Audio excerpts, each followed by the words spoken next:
What's up guys, my name is Scott, and today I'm going to show you how you can take full advantage of the Texas Grind VST bass instrument from Corey Bruneman. I'll show you the different articulations and how you can switch between them seamlessly when you're writing your bass parts so you can come up with more interesting, realistic, and dynamic parts. So let's get to it. Alright, so I'm just going to assume that you've got a session that you're working on or a song that you're working on, because for my video I'm just going to be working on the bass itself so that we don't get distracted. So let's actually open up Contact Vibe here first, and let's look at the keyboard view. If you don't see the keyboard, just click on this little icon here, click on that, and then you'll have a keyboard. Obviously, you can click it again, then it'll go away. Look over here on the bottom, on the left, you're going to see some red keys. Again, if you don't see these keys, there are directional arrows here. You can move the octaves of the keyboard left, right, or higher or lower. Anyway, just click these buttons and you'll be able to see the keys. So all these red keys are known as key switches, and they act as basically like a patch change button.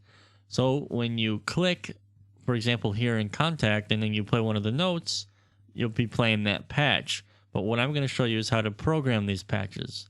So when I purchased this, actually, there really wasn't any information telling me which key switch did what, but I think I know what they do. I hope I'm correct, and I'm going to tell you what I think they are.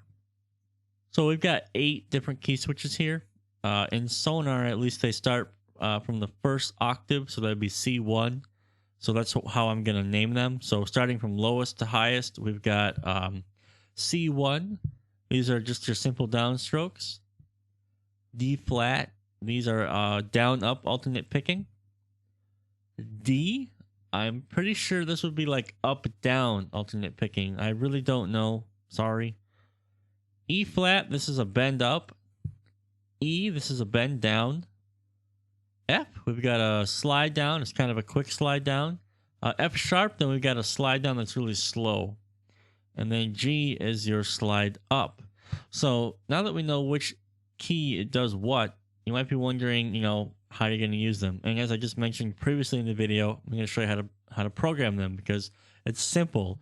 You just write the note of any of these key switches in the wherever you're writing the piano roll view just before the note you want or the patch you want to play. So when you don't want to use the patch anymore, or if you want to use the patch, you just write a note there. It's very simple.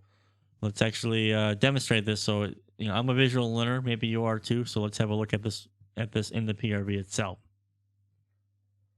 So with this first demonstration here, let's say we want our bass riff to have like a nice chunky slide before we start going into our riff. So we program it like this.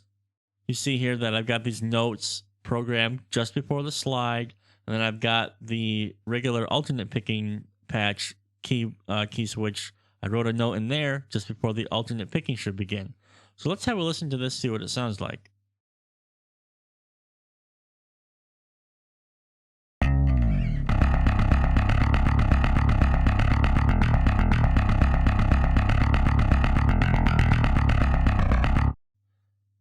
Not too shabby, huh? So with the same idea in mind, what if we wanted to add a riff that has a bunch of slides or bends? Not a problem. Same thing. So I'll play it, and then we'll go over what I did.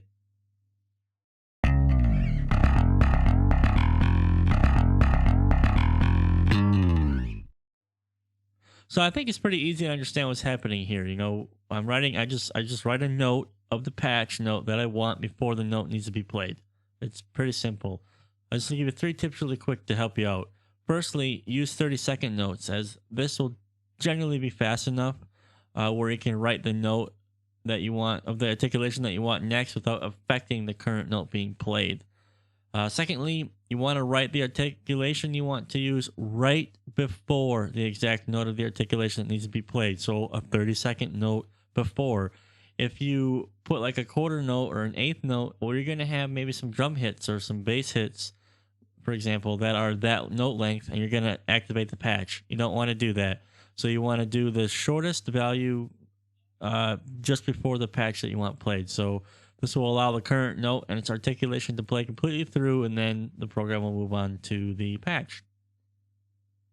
And finally, you just need to take your time. Programming is never a fast process. Sometimes it's quite tedious and boring, but you need to be patient. Don't cut corners and don't rush it.